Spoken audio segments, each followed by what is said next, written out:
Welcome to Resilience Redefined. I'm your host, Michael Ostrolenk. This show is about building better humans, institutions, and systems. On the show, I'll be interviewing many different experts from across many different fields, including human optimization, health and fitness, team building, mind-body medicine. In the institutional space, we're looking at different institutions and how we can create new ones, new models and maps, including in medicine, in education, in intelligence community, in law enforcement, in the military, especially in the special operations community. Thanks for being here and enjoy the show.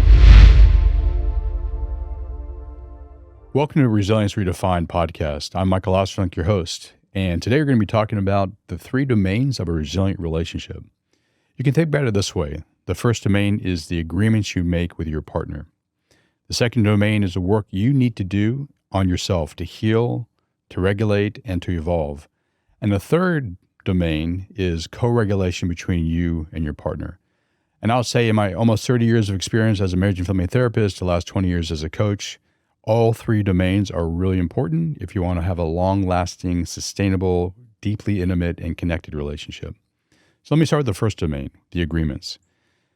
When I sit down with a couple and we talk through, for instance, how they do conflict, there's a set of beliefs they come into the conversation with. This is how we do our conflicts, and a lot of the way they do their conflicts are not discussed in advance. They don't sit down and say, when we have a conflict, we're going to do it this particular way.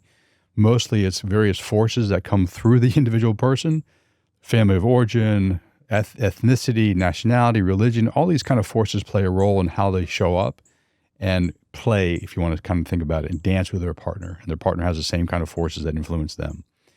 The idea with agreements is like, oh, that's great. These kind of unconscious forces that are at play actually are very self-limiting and limit the possibilities of the couple to actually deepen their connection and learn how to more effectively deal with conflict. So agreements are like, okay, let's remove as much of those unconscious forces as possible. And I say as much as possible because that's part 2 and part 3 as well, or second and third domain. But you want to remove them as much as possible and be as conscious as possible in the agreements prior to a conflict, how you deal with conflict. So literally I'll have them sit down and think through, like, if a conflict emerges, whatever the conflict is, around family, around money, or sex, work, any kind of interpersonal dynamic that emerges, whatever it happens to be. The agreement is we do conflict this way. And I have them literally walk through in great detail what that might look like. That is so important because 99% of the time, no one's ever done that. So for instance, let's just say the part of the agreement is we're going to remain in physical contact, like physical proximity. We're going to sit close to each other. We're going to do eye contact. We're going to do active listening, and they clearly define what active listening is. They will listen to the other person. They repeat back what they hear to make sure both people are on the same page. They will manage themselves in that process. So if they start getting worked up, and this goes to domain number 2, they will do their best to regulate themselves. If they get dysregulated enough, either one of the people, part of the agreement might be, okay, we're going to leave the room. We're going to step out, or maybe we just distance the proximity so we can re-regulate and then we can re-engage in a conversation. Now, it's really important for this part of the conversation to be really clear on how you're going to do the distancing. So for instance, prior to this kind of agreement, what I've seen a lot is one of the persons might get really, really dysregulated. And they're like, I got to step out of the room. I know I'm going to say or do something really fucking stupid.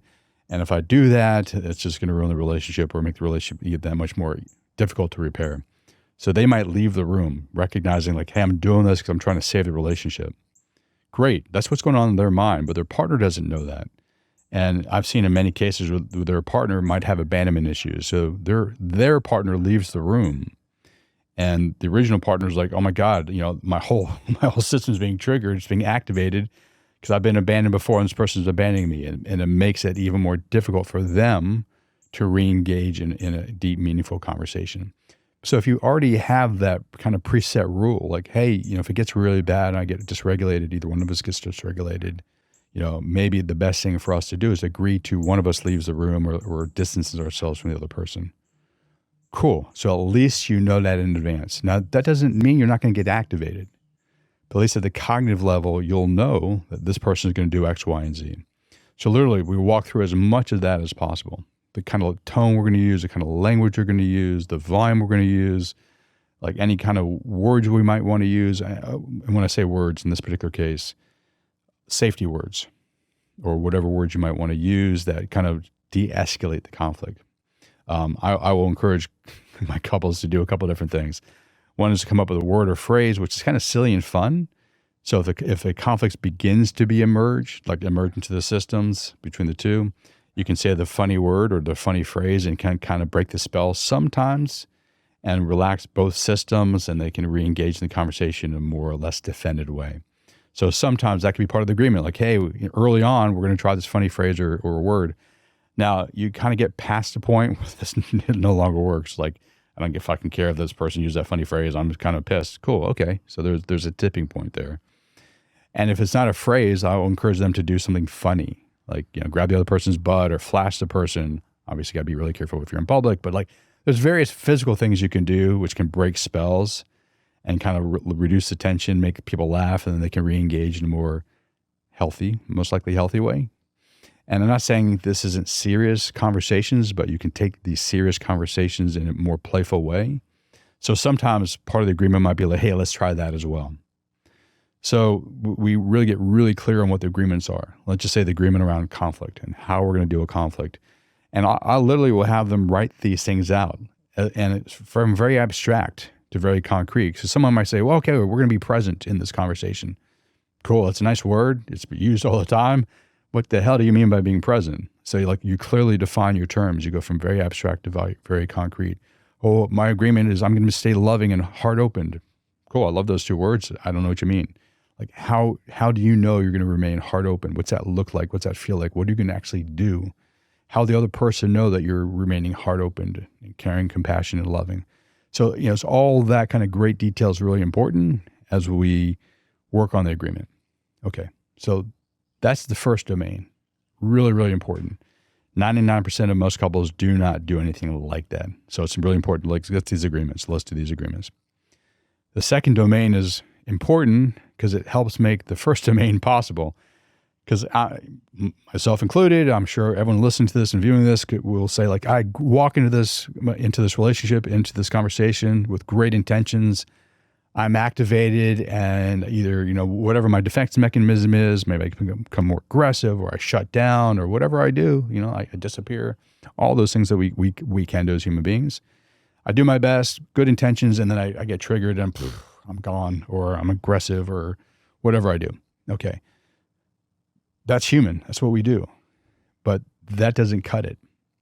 Because if you work with your partner, you come up with these amazing agreements, and then the first time in or second time in or third time in, you do what you do, proving to your partner that you're not trustworthy because you made your word that you're going to follow this agreement, then you don't. Then she or he trusts you less, and then less and less and less and less. And that's what we do not want. We want more and more trust. Let me go back to trust, just make a comment on the first domain too. It's really important as part of these conversations, and it depends the stage of development the individuals and the couples are at. So this is kind of a staged approach, that honesty be part of the agreement. No mind reading, no ruminating.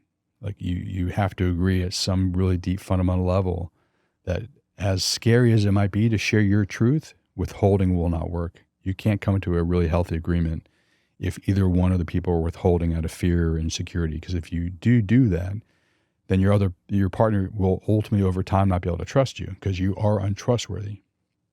So that's really, really important. Trust is really important. Honesty is really important. Openness is really important. But back to the second domain. So in order to keep the agreements viable, in order to live into those agreements, you as an individual, both partners, need to be capable of following through on your word. And that's possible through three aspects of the second domain.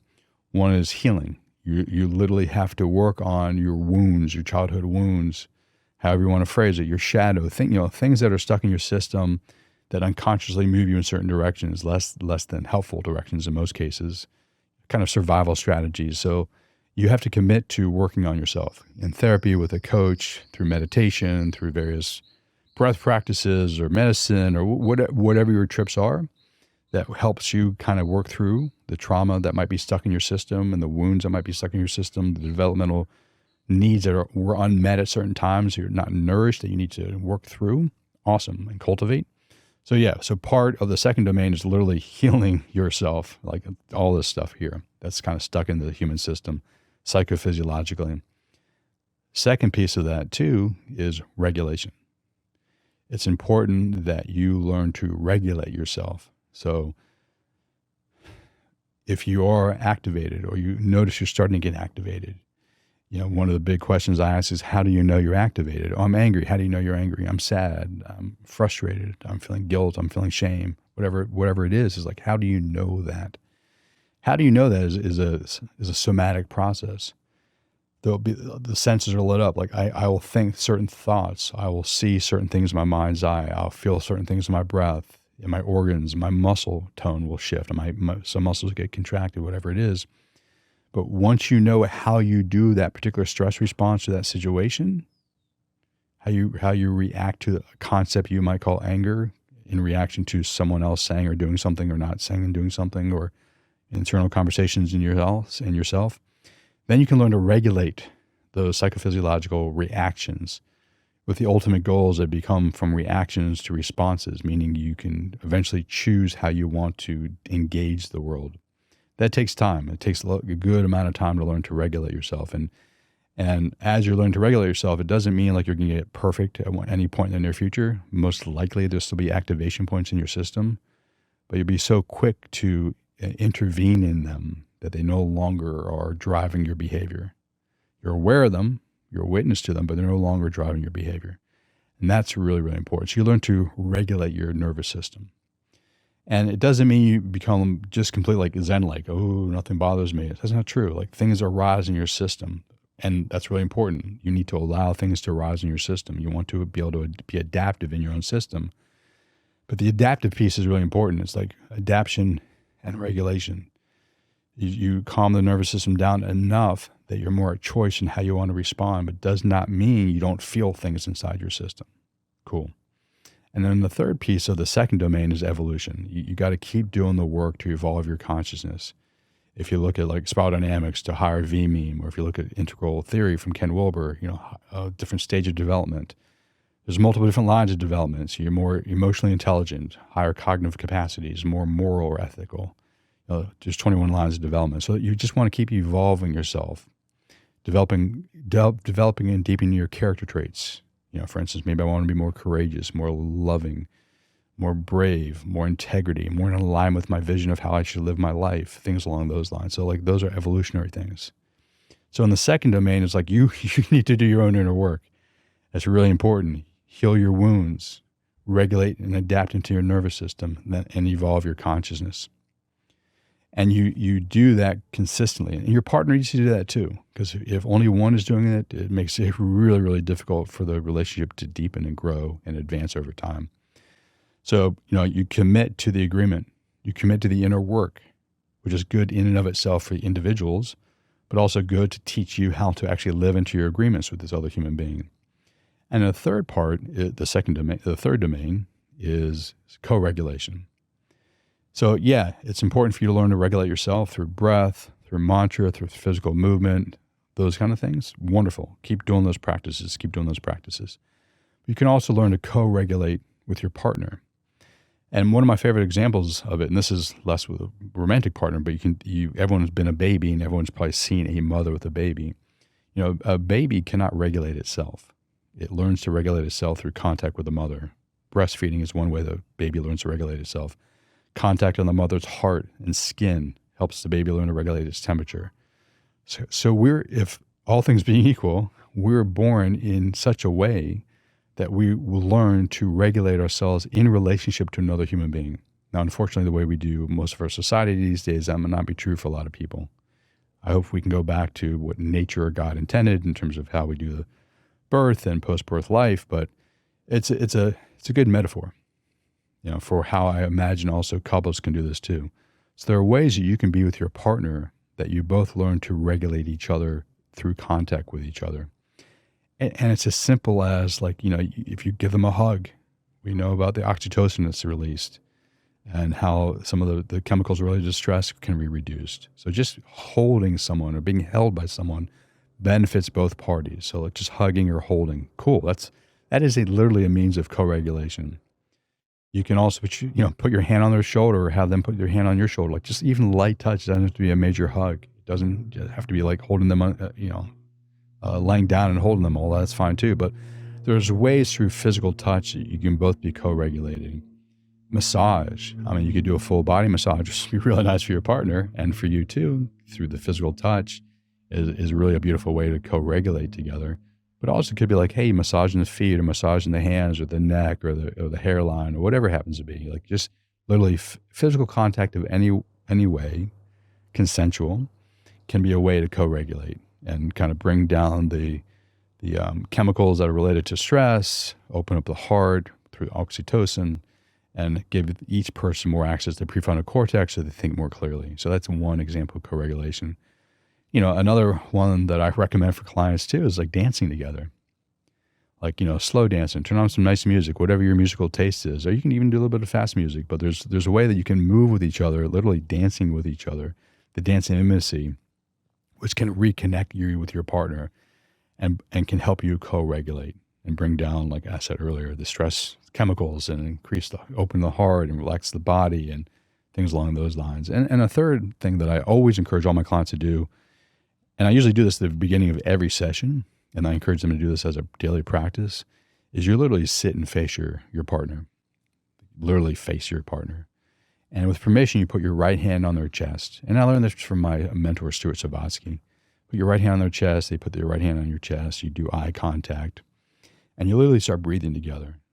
And it's amazing to watch because for some people, might get a little embarrassed, a little bit shy because they don't like, they're uncomfortable being stared at or staring, which is fine. Whatever arises, it arises. But there's something beautiful when you put your hand on your partner's heart and you can feel their heart, their literal heart, and the symbolic transpersonal heart of love that can radiate from it. And also just sitting in the eye contact, kind of looking to their soul, if you want to think about it that way, can relax the system. And also just the breathing. I've watched the couples and their breathing gets in sync and the whole system between them and in them begins to relax.